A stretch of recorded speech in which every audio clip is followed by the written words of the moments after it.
Hello, hello! Kamusta naman kayo dyan, mga kameta? Thank you very much sa lahat ng mga gising pa at saka yung mga ating mga kasama or joining us from all over the world, especially after sobrang umikot-ikot tayo across different countries, including across Europe the other month.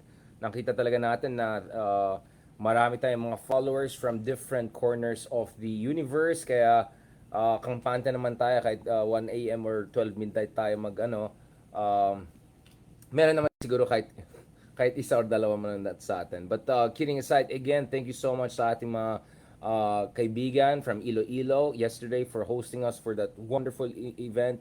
Uh, Madamo nga salamat. Pala yung correct. Sorry if I said kasi daghang salamat. So may mga nag-correct sa atin. Madamo nga salamat. So yon. Thank you so much again for yung mga kaibigan natin sa Iloilo. Beautiful city, really beautiful city. I mean it in the great sense of the word. As I said, I expected a lot of beauty to see in Iloilo and a lot of kindness and hospitality, and that's exactly what I saw. In fact, even better than the already great expectation I had of Iloilo. So hopefully after elections, once medyo mag-slow down yung schedule natin ng konti, again, dami kasi nangyari. I'm sure after elections, ang busy na naman tayo. Next issue naman, impeachment ni Sara, etc. But having said that, siguro, later sana may chance tayo makabalik din tayo sa beautiful cities all across the country, especially in the Visayas region. Napakadami magandang lugar. Cebu will be back in Cebu soon, God willing, for another big event that I have there. May talk tayo about tariffs, Trump, and US-China rivalry. So may big event na naman tayo dyan sa beautiful Cebu. But I want to also go back to beautiful Iloilo and different parts of Visayas. In as much as, of course, hopefully once, you know, siguro election is over and alam niyo na. I'm more than happy to also be back, of course, among our good friends in Mindanao. You know, we've been in beautiful Marawi, the hospitality of people, the amazing food. Actually, I saw a Maranao food center plaza dyan, malapit sa Mega Mall. Kanina lang, again, nadaanan ko, so sabi ko, balikan ko yan. Because I'm a big fan of Maranao food. I'm a big fan of the beautiful bounty of Mindanao. It's wonderful people. It's the amazing hospitality I've seen all across Mindanao throughout the years. Marawi, Jensen, Tuna Festival, Davao, Siargao, whatnot, no? And looking forward to visiting other towns and places, including mga places na nagpasa ng kung ano, non-binding hanash na whatever, yung mga personal na trapo na yan. But whatever. But in the meantime, guys, thank you so much again sa mga kaibigan natin sa Iloilo. Don't worry, we'll be back in the beautiful Visayas region. Cebu naman next. May mga events din tayo dyan. I'm hoping sana this time Cebu, hindi lang tayo mag-talk among yung mga big companies and all, but hopefully I'll have a chance also to drop by the wonderful universities and great thinkers na meron tayo dyan. Including one of them na literally nagsulat ng Brains of the Nation, pero ngayon his status is also as one of the brains of the nation. Rasil Mohar is one of the greatest historian and literary figures in contemporary Philippine history. Looking forward to a chance to also be back. Thank you guys again. Now, balikan natin yung topic natin today, which is basically hard choices and thinking outside the box, if I can put it that way. And I would say political and democratic maturity. So let's go through that. So kahapon, if you remember, guys, I made quite a, I would say, extended, not apologia, but I think explanation for why Leni Robredo, our former vice president, and the first runner-up for the presidential race in 2022, why she made that decision and why I believe that decision was correct. Obviously, Ma'am Leni can speak for herself. Attorney Leni, I'm sure, is more than eloquent and more than capable of explaining her decisions. But from my vantage point, base dun sa analysis natin for the past months and years, as I said, given the constellation of forces, given the balance of power, and given the unfortunate state of the Philippine opposition, let's just be honest about it, I think building some sort of cross-party, across the political spectrum, grand coalition with quote-unquote like-minded people. When I say like-minded, doesn't mean 100% nag-agree kayo sa lahat ng bagay, but like-minded enough people, I think it makes perfect sense at this point in time. So that's why I felt it was really correct for Ma'am Leni to endorse some members of the Alianza coalition who are not necessarily the first choice, maybe not even the eighth choice of ating mga kaibigan na kakamping or ating mga kaibigan na progressive or self-identify as progressive, but could be your number 11 and 12 choice. And as I explained kanina dun sa isang interview natin sa TV5, I think some people were able to eavesdrop dun sa YouTube natin. I think it's also very tactical in a sense that if you look at Manny Pacquiao and if you look at Abalos, these are the guys na alanganin in a sense that hindi sila sure shot sa top 12, but if they manage to win in this election cycle and make it to the top 12, at least the perception, if not the actual numbers and yung facts on the ground, would suggest that may kinalaman ang endorsement power ni Leni Robredo. Now, we will need a lot of exit polls, we will need a lot of post-election data analytics to really break things down. Pero sa aking palagay, endorsing Manny Pacquiao and Abalos, especially in the case of Manny Pacquiao, is just at the edge. So if ever Manny Pacquiao wins, it makes complete sense for Manny Pacquiao to feel indebted to Leni Robredo. And I would say it makes the same sense for Abalos. Obviously, andun rin yung makinarya ng Estado, which will also give them a few percentage points. So if you're Pacquiao and you're Abalos, and you, by some chance, make it to top 12 in the final tally dyan sa election, ang utang na loob mo basically is sa makinarya ng gobyerno, which will give you a few points advantage, but ngayon may utang na loob ka rin kay Leni. Now, I'm not saying that Leni did this para sa utang na loob. Leni made it very clear na she made that endorsement out of personal affection, out of her good history and experience, kunyari dealing with Senator Pacquiao and mga other things. But I think inevitably, if makapasok si Pacquiao and makapasok si Abalos, laki ang utang na loob nila dapat kay Leni. Because I know, as we speak, marami mga Leni supporters and kakamping ay galit at hindi natuwa dito. Again, completely understand where our friends are coming from. Just starting with Manny Pacquiao, number one, like ano yung legislative achievements niya? Hindi ba siya yung pinaka-absentee na senador? Right? Absolutely. Worse, right? Worse. Ano yung sinabi niya about the LGBTQ plus community in the past? Right? Sure. So, completely naintindihan ko why marami tayong mga kaibigan na kakamping na who just can't get themselves across the line, meaning to get themselves to vote or hold their nose and vote for some of these figures who were endorsed by former Vice President Lenny. I completely understand that. But this is why I've been talking about tactical voting. I'm just saying, for this election cycle, I think it makes perfect sense because unang-una, unfortunately, the genuine opposition is not in a position to be represented and have the momentum that it deserves. And there are many reasons for that. Marami na tayong factors na in-explain dyan.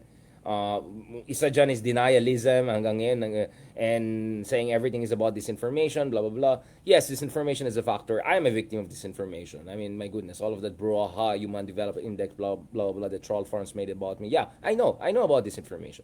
But what I'm saying is that I think it took some time, maybe too much time for the opposition to get their head around defeats in 2016, with the exception of Lenny, 2019, 8-0, and 2022 with the exception of Riza. So, I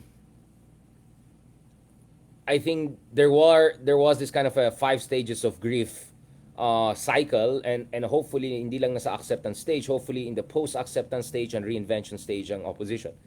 But as things stand, realistically speaking, every credible data, I'm even looking at data by corporations na walang interest sa election. They do this internal data for their own interest, meaning ano ba mga kaguluhan ng pwede mangyari sa bansa, right? So walang political agenda yan. This is just for their own interest. I've looked at all of those data or data set points, and you can see across the board, really it goes down to Kiko and Bam as far as competitive candidates are concerned, in as much as, of course, other candidates like Ma'am Heidi Mendoza, whom we interviewed on this show, namarkaan sila, and in fairness, in a good way, and you know, Heidi Mendoza will be a mainstream national figure for the foreseeable future, almost regardless of what happens in this election. So, you know, from almost zero awareness, she's now a national figure, right?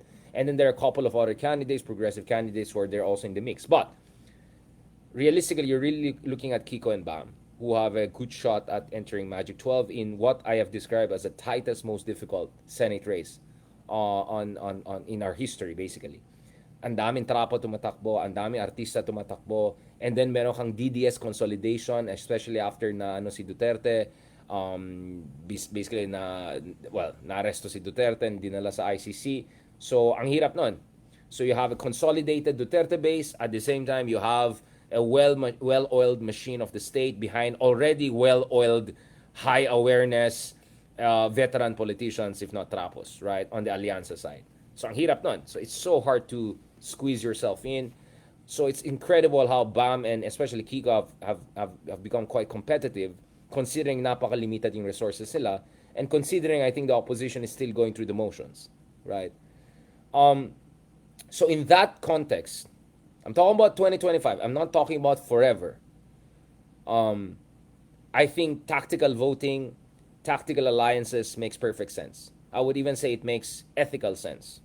Because etong race na to, guys, is not only about a referendum on BBM. I think we already know shortcomings of BBM. We don't need the midterm elections to tell us yung mga kakulangan ng kasalukuyan ng administration. This is also about accountability. This is about ICC. This is about whether if a senator or a successfully re-electionist senator gets warrant of arrest and gets arrested under the aegis of ICC, what are we going to do about it? How are we going to defend it? How are we going to explain it? How are we going to justify it, right? Domestically, politically, legally, right? This is also about Sara Duterte. Will Sara Duterte face trial to begin with, right? So, sobrang mahalaga yung composition ng darating na Senado, because it will determine a couple of things that could basically frame yung coordinates of possibility for Philippine democracy in the next 5 to 10 years, and absolutely for 2028. I mean, if Sara Duterte were able to get enough sympathetic senators in, and then pressure enough trapo senators not to do the right thing, it is very possible, forget about conviction, it's very possible walang trial ang mangyari, that forthwith will be translated as eternally suspended, right? So that's why it's very important for the genuine opposition to make sure that A, they make their stance very clear. Ano ba talagang, where do they stand on key issues that involve the rule of law and human rights and democracy, and B, looking at the facts on the ground, ano yung mga tactical alliances and kind of tactical voting they're willing to encourage to make sure yung composition ng susunod na Senado moves in the right direction. So that's why ang basa ko dito is it makes both tactical and even ethical sense for Leni to do what she has done. Even if I know na marami sa ating mga kababayan are having a hard time getting themselves to say vote for someone like Manny Pacquiao or some of these other people who were endorsed by Leni Robredo. And kudos to Ma'am Leni for risking that kind of backlash. Although, as I said, in fairness naman kay Ma'am Leni, she has tremendous amount of Totka effect, if I can put it that way. Imagine 6 out of 10 Filipinos, according to WR Numero, believe that she would have been a better president had she won in 2022. So that tells you a lot in terms of her enduring authority, national authority, and I would hazard to say enduring political influence, right? And endorsement power accordingly, right? Now, so if you look at it, it's very interesting. So Sara Duterte is endorsing Camille Villar and Amy Marcos, na dalawa rin na alanganin, na Camille's obviously in a slightly better position than Amy, but should both of them get in, ang laki din ng utang na loob nila kay Sara. And remember, they will not have the yung makinarya ng gobyerno behind them, although yung isa makinarya ng pinakamayaman. But yung isa naman, but you get what I'm saying.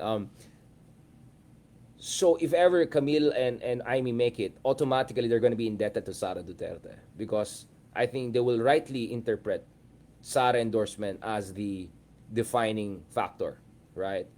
Now, will it happen though? As I said, kung titignan mo yung mga DDS, divided sila on, for instance, the IME issue. Maybe on Camille more unity because in fairness sa Villiers, if there's one thing they're consistent about, parati sila mabait sa mga Dutertes, etc.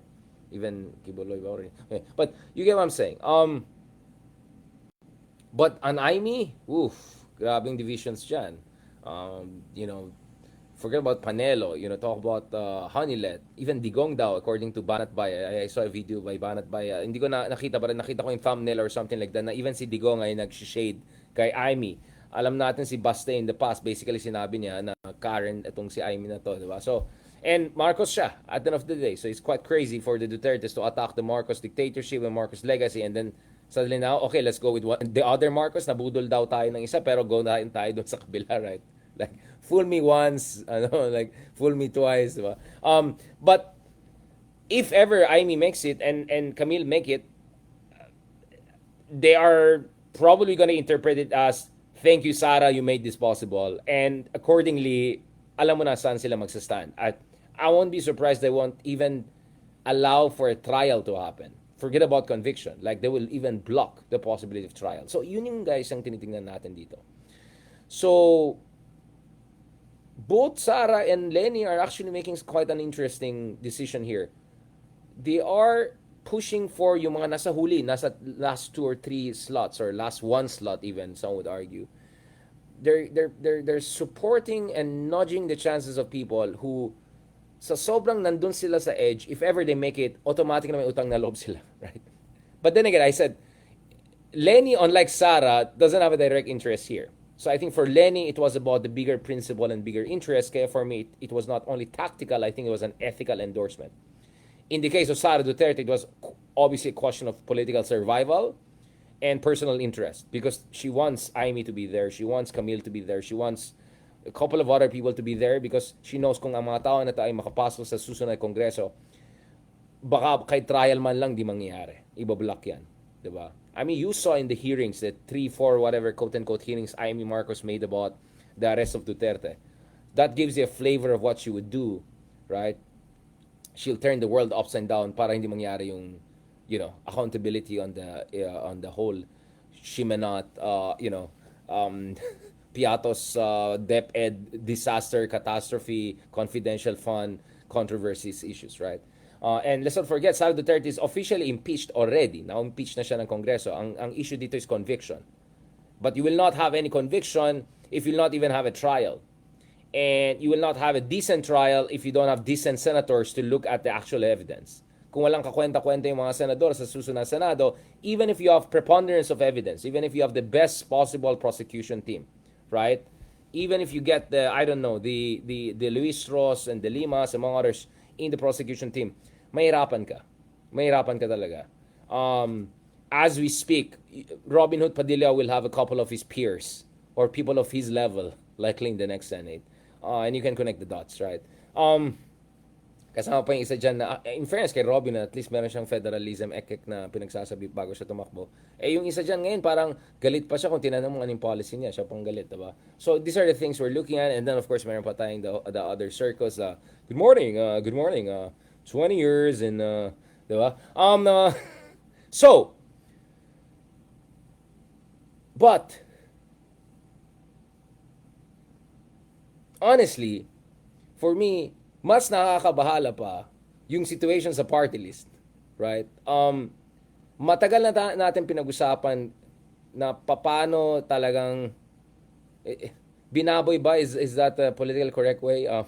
Adulterated na dilute ang party list system, which last time I checked was supposed to be a platform for representation of marginalized groups. The next thing you know, it's a complete, it's a clown show.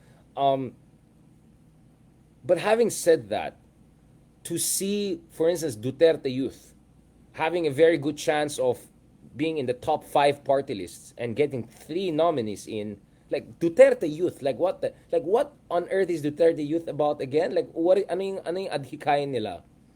Anong ano yung marginalized sa mga Dutertes na kailangan mo ng Duterte Youth Party List? Do you get what I'm saying? Kaya nga sabi ko, gawa tayo ng Haydarian Youth na lang. Ano?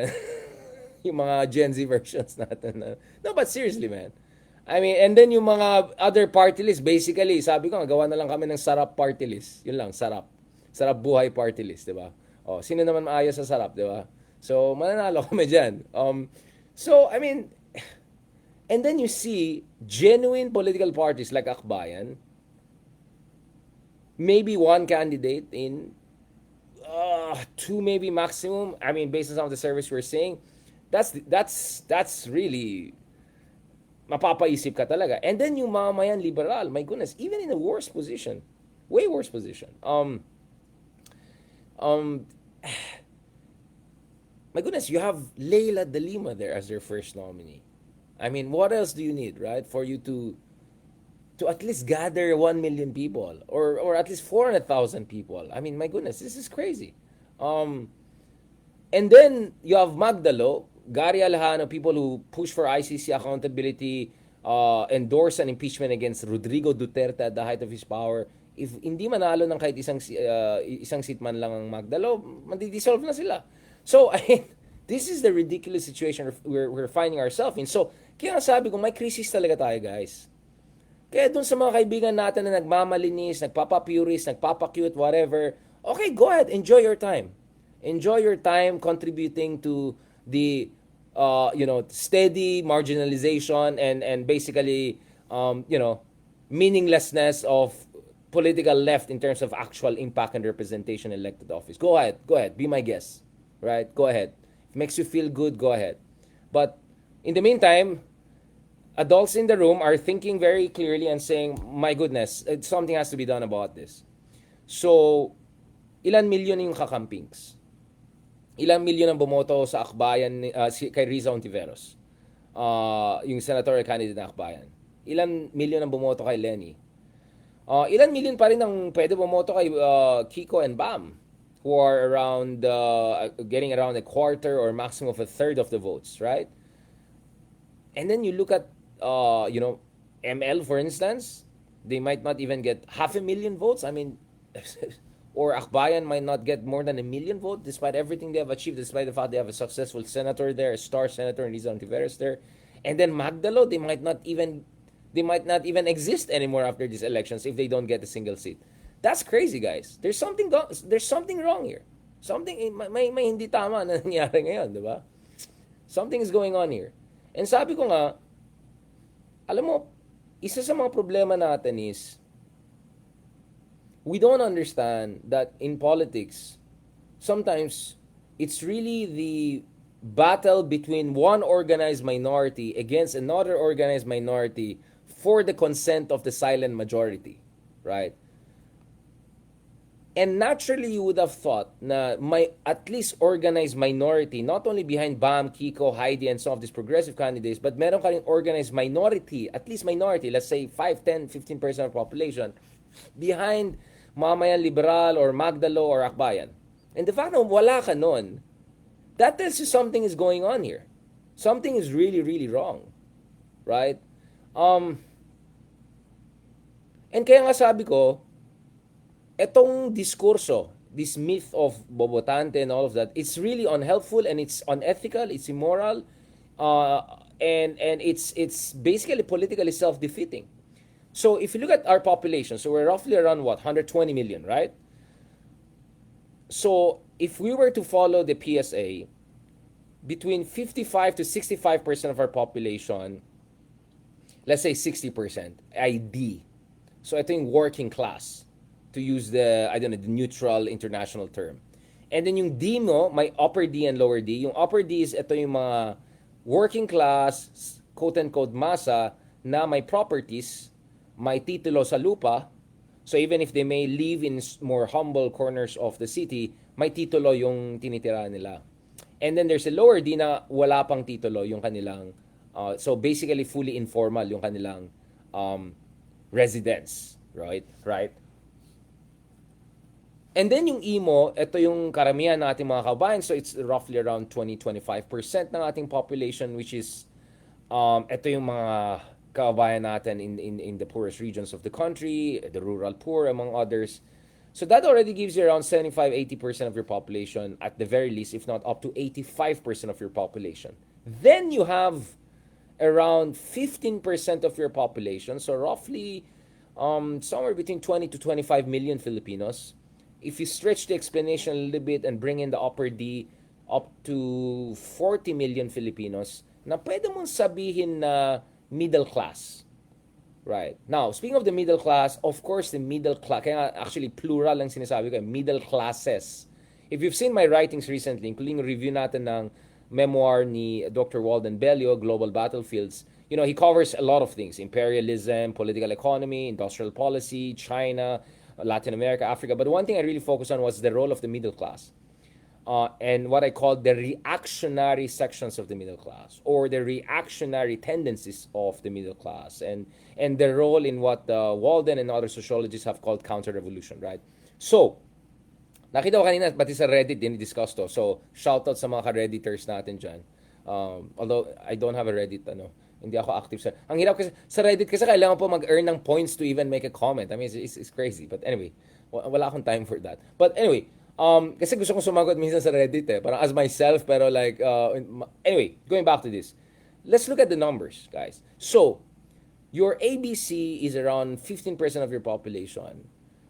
If you stretch the conception of the middle class to include upper D or aspirational middle class, lower C, etc., maybe up to 30, even some would say up to 40 million middle classes meron tayo. And why it's plural? Because hindi monolithic ang middle class. Kaya in my writings, I'm very particular. I use the word middle classes, right? Because it's a spectrum, right? It could go from people who are managers, lawyers, doctors, professionals, and then to people na, lower management or medyo aspirational or whatnot, right? It could go from some people who are living in gated communities na hindi Forbes level, and may SUV, although siguro more like BYD than Cayenne. But ayan, baka mabash na naman tayo. Do you get what I'm saying? It can go from that and then so first of all, absolutely, if anyone bothered to actually read what I've been writing, we've been writing, what I say middle classes kasi, but remember what I discussed in so many different episodes and so many different articles and even academic works. Of course, I'm sure you didn't bother to check my academic works, but at least in some of the publicly available. I mean, look at the numbers, right? Although, of course, as a share of population, maliit yung ABC, and basically C lang yung nasa survey nila kasi A and B ay masyadong alta. Yung kay Digong at kay Sara, ang pinakamataas na share ng voters in ABC. Okay, ganito. Of course, malit sila as a share of total population, but proportionally, dun sa pinakamataas ang suporta nila ABC actually. And I'm sure you have met many AB, I mean, literally Alta. I've met people who live in the Alta places in Manila, we don't need to name names, na happy sa EJ case ni Digong. Like, talagang walang yung level, di ba? Na parang, patay, yung ganun mindset, yung sobrang mata pobre, sobrang elitista, mga ganun. Like, and I've seen too many of those people. Oh, shout out by the way dun sa ating mga progressive friends. Ayan, si Sir Ellie, pakisama na rin. Ayan. Kamang Gagawa party list. Yeah, isa pa yan, na progressive party list. Yeah. Yes, sir. Sorry for forgetting. But just anyway, going back to this, guys. Hindi, big time na yan si Ellie sa TikTok Baka pwede mo na i-translate. No, di ka naman say, I've seen so many alta people and medyo pretentious middle class na feeling alta people na talagang all in for Duterte back in the day. And then all in for Uniteam nung 2022. Yung iba kasi beshi ng mga Marcoses, either cronies, either malapit sa cronies or nagtatrabaho sa cronies. Yung iba naman, love nila yung Duterte drug war, anti-crime, ganun kasi, etong mga mata pobre na taong to. Yeah, I've seen so many of them. And like, I was always disgusted deep inside. But I had to be polite and all. Because anyone who has met me in person knows, actually I'm very polite and I try to be as diplomatic as possible. Kaya I can get to talk to, diplomats and experts from all around the world. Even yung mga galing sa mga bansa na hindi natin gusto. Because, you have to be diplomatic but firm. But I'll never forget that. Yung mga alta na narinig ko na shamelessly, unabashedly, right? In a very un-Christian way, in a very un-Pope Francis way, right? We're trying to justify what I think anyone with conscience would see as unjustifiable, right? Anyway, and you look at the numbers, right? So more than 40% ng ABC ay bumoto kay Digong. Remember, Digong got less than 40% of total votes. He got just around 39%, if I'm not mistaken, of the votes, or 37 plus percent of the total votes. But among ABC, so basically C, right? He got more than 40% of the votes, right? And if you look at the preference rating of Sara, for instance, it was way higher among ABC and in NCR and the more developed part of the country, etc., than, you know what I'm saying. And then remember the other day, sabi ko, I saw the numbers for instance, Kiko, right? Kiko's highest support is among E, yung pinaka-marginalized natin ng mga kababayan, and also lower D, yung mga kababayan natin na working class na walang titulo, basically living in informal sectors, etc. Kasi nag-a-appeal sa kanila yung good governance, food security, messaging ni Kiko. I don't have the numbers for BAM, but I won't be surprised to see also some weird, in a sense that, ang pinaka hindi sumusuporta kay Kiko, ABC. I saw the same trend line in the past. Lenny even also struggled, actually. People think that Lenny base is the middle class of the Philippines. Actually, that's not true. Majority ng middle class hindi bumoto kay Lenny. Right? Totoo yan na yung mga kakampik na lumabas, etc. Remember, our middle class is 15 to 20 million at least. So even if 1 million na nakita mo sa Makati or sa Meeting the Avancer, that's still a very small portion. We're a country of almost 120 million people. Again, keep numbers in perspective, right? So actually, majority ng middle classes natin, ABC natin, C natin, upper D natin, actually, bumoboto sa unit team, sa Duterte, ganun. And then hanggang ngayon, nakikita ko, yung mga progressive liberal candidates, they struggle the most among actually not E and not upper D, aspirational middle class, and C. They do very well among E and the lower D, but they don't do. So I said, almost 40% si Kiko among E, yung mga pinaka-marginalized natin na kababayan. And ang Kiko is around just over 24% among ABC. So, double digit yung difference ng support sa kanya ng E versus ABC. May problema talaga tayo dyan. May problema talaga tayo dyan. So, first of all, that shows walang kwenta yung argument ng yung mata pobre babataan the argument. Because marami kang middle class na actually bumoboto sa mga trapos and demagogues. That's the fact. Look at the exit polls, look at the surveys, and I'm more than happy to share with some people who are curious some of the surveys I have, which are confidentially shared with me, but I can show the snippets. I'll obviously I'm gonna write a journal article, whatever, some serious stuff after this election. So I'm putting all of these numbers together. Matagal namin pinag-usapan yan. Yung middle class natin, unang kailangan natin, medyo iangat-angat in terms of critical thinking. Just because nag-graduate ka sa school XYZ, or just because may PhD ka or engineering graduate ka, it doesn't mean na critically thinking person ka. So kaya ako, marami nagsasabi, Richard, dapat mag-radyo ka, mag-ganyan ka, kasi ganyan. Dapat masa, dapat ganyan. Yeah, okay, given na yan, because obviously, majority ng ating population ay D&E, given na yan. Pero sabi ko, yung middle class pa lang natin, may problema na tayo eh. Because alam mo ba, pag na-mobilize natin yung middle class natin, kahit 50% ng middle class natin, may laban na tayo, guys. So, if we have roughly 20 million na middle class by Goldman Sachs definition, meaning, sorry for the Wall Street reference, but Goldman Sachs, for instance, has a definition of a global middle class. A middle class na meron, so kasi may different definitions sa anong threshold.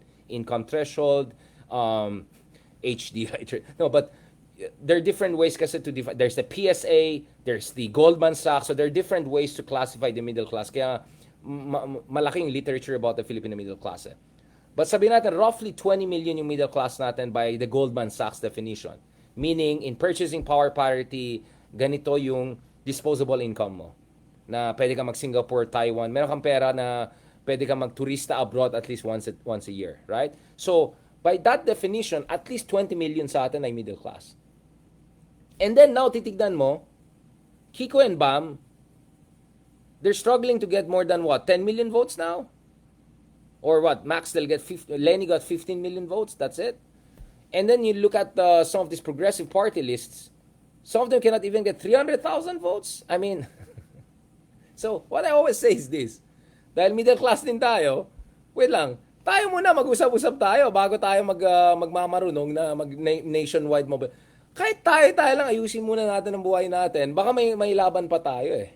May laban pa tayo. So for me, the fact that Emily is struggling, the fact that Akbayan is not assured of getting at least two candidates in, the fact that Magdalo is facing an existential moment, right? The fact that Bam and Kiko are not surely within Magic 12, right?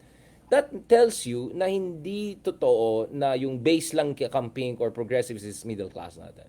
And it just confirms the fact that by the way, again, I have the numbers that shows actually mas mataas super. But it just confirms the fact that walang kakwenta-kwenta yung mata pobre bobantante argument. That's just an excuse for some of the reactionary sections of the middle class or some of the elitist sections of, I'm not saying all middle class, elitist sections of the middle class to abuse themselves of self-reflection and self-awareness. My goodness, ang dami kong nakita ng Filipino middle class na yung level ng political critical thinking ay parang ang layo doon sa in-expect mo. And I don't blame them. You know why? Because actually napakahina yung education system natin when it comes to political critical thinking. If you look at what's an average Fin or average Espanyol or even an average Thai, for instance, or Malaysian is taught in school in basic education on their history. Kumpara mo naman doon sa whitewash historical education program natin, my goodness. Guys, ang layo natin. So, again, I use the word middle classes, plural, precisely because I know there are many levels. There's an upper D, there's C, there's aspirational middle class, there's the Goldman Sachs level of middle class with disposable income to go abroad. There's the other middle class na may lupa, may ganon, pero hindi pa ganon kataas yung disposable income para makapag... You get what I'm saying? So, my point is, if only our middle class alone got it right, that's around 20 million votes, you can become the president, actually. With 20 million votes, you can become the president. In fact, you can build a whole political party if it appeals to the middle class alone, that it can become a national force. And remember, much of our history was shaped by the middle class, even though there were a small proportion of the population. EDSA 1, middle class played a very important role. EDSA 2, middle class played a very important role. Ang tawag ko sa middle class of Filipinas or middle classes sa Filipinas or at least a section of the middle class of the Philippines is the locomotive class. Bakit locomotive? They don't have the numbers or they didn't used to have the numbers. Actually, lumaki yung middle class natin. If you look at The Economist, for instance, the Philippines is the 4th or 5th largest growing middle class in the Asia-Pacific region after China, India, Indonesia, and Vietnam. Or sometimes actually we're even higher than Vietnam. And almost tied with Pakistan, for instance. Although Pakistan has a much larger population than us, I think around 250 million or something, or 200 million. Okay. But anyways, going back to this, guys. Sabi ko minsan, actually, tayo mismo ng mga middle class, may problema na tayo eh. May problema na talaga tayo eh. Forget about, but at the same time, if we get that right, at least sa atin, mga middle class lang, because sabihin natin, lahat naman tayo dito middle class eh. If we get that right, then you can create a national force. And we saw that, for instance, in Thailand, in the case of Future Forward, Move Forward Party. Unfortunately lang dahil Thailand is not a real democracy, but had Thailand been a real democracy, their current government would have been a progressive, youth-driven party. So basically what PITA and Future Forward, Move Forward Party did, all they did is they focused on the middle class, particularly in Bangkok and the major cities. Next thing you know, they had enough numbers between themselves to be the biggest party in the parliament. So, so what I'm saying here, guys, is, by the way, kasama din yung mga kaibigan natin na OFW sa middle class natin, because our OFWs are also well-earning, they have disposable income, etc. So, what I'm saying is that kailangan talaga natin i-mobilize yung middle classes natin here and abroad, etc. And create talaga a movement para bigyan talaga ng chance yung mga matitinong kandidato. So, para sa akin, may problema talaga tayo ngayon. People like Kiko just getting 20-25% of middle class votes. Are you kidding me, right? some of these party lists that are clearly progressive and high caliber, they cannot even get 400,000 votes based on the surveys. I mean, this is crazy. Out of 20 million middle class we have, or not even a million is willing to rally behind them? Come on. Something is going on here, my friends. Right? So, kaya nga sabi ko, we have to get rid of the elitism. We have to get rid of all of that myth of Bobotante, all that mata pobre nonsense. Right? And really work on what we can work on. And then kitang-kita naman natin sa kitang-kita natin geographically.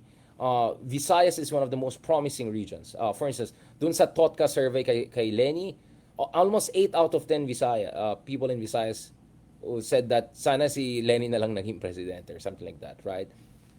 In other parts of Luzon also, very high level of TOTCA for Lenny. So that means, ang taas ng receptiveness sa klase ng pamumuno na gusto natin. Now, pwede tayo magdebate if Leni herself per se is the right leader. Kasi, we can have a debate about that. But in terms of what Leni represents, ang taas ng reception in different regions of the country. I think Visayas region is one of the most promising one in terms of pushing for a kind of progressive agenda. And I think Lenny did also very well in Visayas, also with other progressive candidates in the past. And when I say progressive also, I don't mean like Marxist, democratic socialist, no. I mean it in a very Filipino center liberal way or at least non-trapo. Basically, very mababang aking threshold for using the word progressive sa Pilipinas, honestly.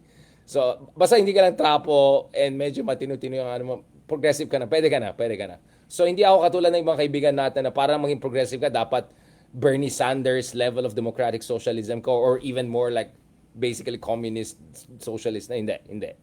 Kaya in my definition, Leni would be also progressive. Even though in the classic definition, she will just be seen as a center-right or center-liberal, basically, right? Again, I'm adjusting things to the realities here in the Philippines.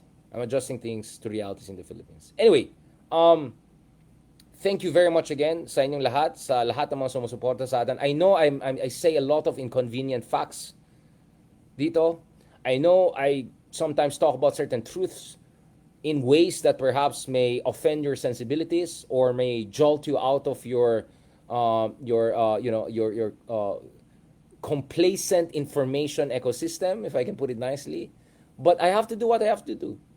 And to be honest, na-vindicate tayo. I think what Lenny did, what Ma'am Leni did was correct. It was sensible, and it's very much what I've been talking about, tactical voting. Middle class, kailangan natin mobilize yan. We have to raise political awareness and literacy among our middle class. I very much see that in the numbers. Numbers speak for themselves. And I will speak for the numbers too, because I can see the context, I can see it longitudinally. 2016 election, 2019 election, 2020 elections, and 2025 elections right now. And I can also see that across different countries.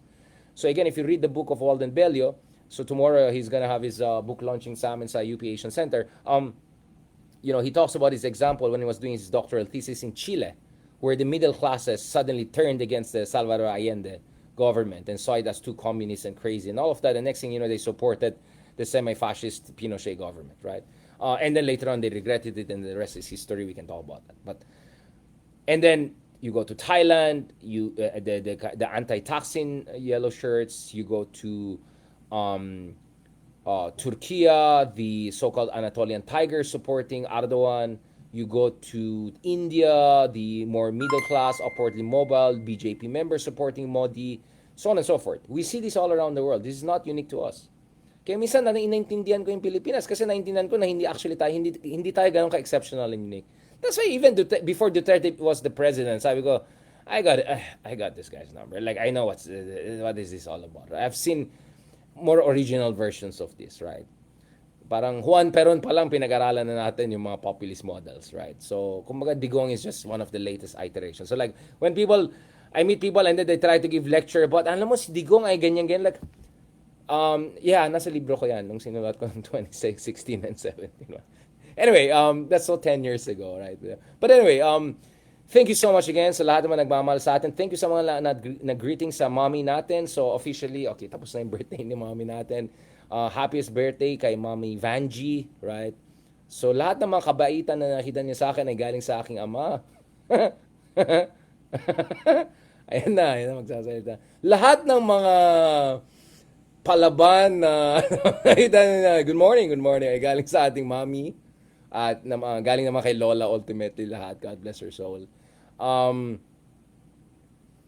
yeah, so thank you so much sa lahat ng mga sumuporta sa atin, sa mami ko kasi yung mami natin ay basically ano natin co-producer natin minsan habang nagsasalita tayo, may nagluluto dyan, may naglilinis dyan, bigla minsan let him talk.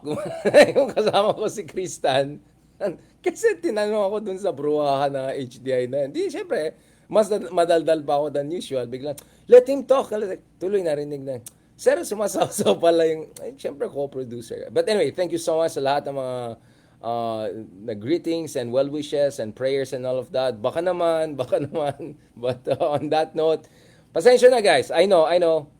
But this is what I do I'll do my writings and journal articles and books for the academic world, think tank world, but I always said, we have to get this out, including to the Filipino middle class na 10 million, 20 million, or by some definition, more than 30 million strong. Dapat sana ma-expose din sila dito sa mga data-driven political analysis. And enough of all of this mata pobre, elitist, blame-shifting nonsense, right? We need a narrative shift based on facts. We need a vibe shift based on inspirational leadership. Kaya sabi ko, natutuwa tayo na hindi tayo nag-iisa. So thanks to Attorney De Leon, our good friends sila Cleve, Robin, among others, unti-unti I see there more and more young, smart, charismatic, young Filipinos who are sharing. Hindi ko naman sinasabi ng mga ilustrado kami, but you get what I'm saying? I'm inspired to see more and more middle-class Filipinos are seeing what we're doing here, and we have to keep on spreading the message. As I said, kahit tayo lang mga middle class, we mobilize enough of our own. Actually, we can even produce a president. We have produced presidents with 16 million votes, 14 million votes, whatever, right? But as I said, the middle class is a locomotive class. So if you can get half of the middle class mobilized, imagine if you can show 10 million people on the streets in different sides of the country, right? That will also inspire the rest of the population. And next thing you know, you have a mobilizing effect.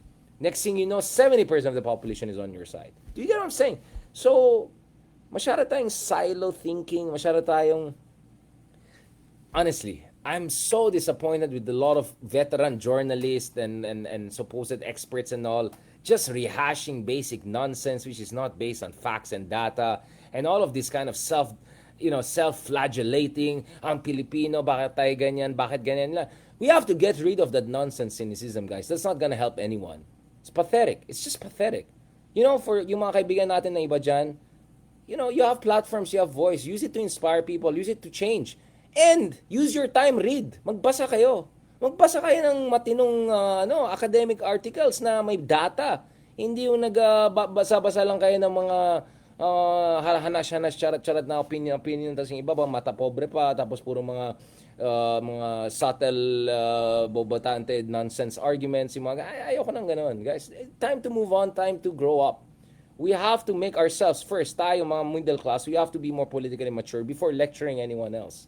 Kaya ginagawa ko yan Kaya sabi ko kahit okay, sige, sabihin mo konyo tayo, whatever. I don't mind. Because alam ko, as a konyote, whatever, first of all, I want to make sure yung middle class natin ay maging as mamulat and as politically literate as possible, and critical thinking becomes common among us middle class, and then we can work on the rest. Yun lang. Basically yun. On that note, thank you so much again, guys. By the way, ito na yung mga shirts natin. Ready na. Ito mga budol buster. Okay, ready na. As you can see, medyo masikip pala siya sa akin. Buti pa naman, medyo flat. No, but hindi pala ako medium Asian size. Kasi Asian size, medyo large pala tayong Asian. So medyo masyadong Milano. Yung shirt na yan. But so we have around 9 or 10 different designs dun sa shirts natin. I need to make a non-profit para may merch tayo, katulad ng kabilang channel. But at least I'm working on different designs. So this is one of the design, Budol Slayer. Baka kung saan mapunta yung camera. Budol Slayer, tapos medyo Batman ang dating, diba? Tapos may mga version naman tayo na polo shirt, yung parang Lacoste style, deep dive style naman. Hindi ko sinasabi na ginagaya natin yung kabilang channel, but in fairness, yung kabilang channel naman ay medyo inspiration natin. But we do it differently, guys. Booyaka siya. So yung mga community members natin sa YouTube, you are among the first to have a chance to get these things for free. Let's figure it out. As you know, honestly, the reason also one of the reasons I'm still wearing black and all is because we're still grieving for um, Santo Papa Francesco, and hopefully once we get through the process and we have some more ideas about what is going to be the future direction, etc., we can talk about these things. But in the meantime, I just felt we have to talk about this, and then dun of course dun sa mga super supporters natin throughout the years. Thank you so much. Don't worry, meron kayong for sure 100%. Meron akong tinabi para sa inyo. Thank you so much. Alam niyo na kung sino kayo. Thank you so much. God bless. And don't forget to join our YouTube community at the price of a single Nespresso. Single Nespresso. Not even Nespresso. Pick up coffee. Just one pick up coffee. You're gonna get the greatest membership ever in the most amazing YouTube channel in the country, in the world. So thank you very much, and talk to you soon.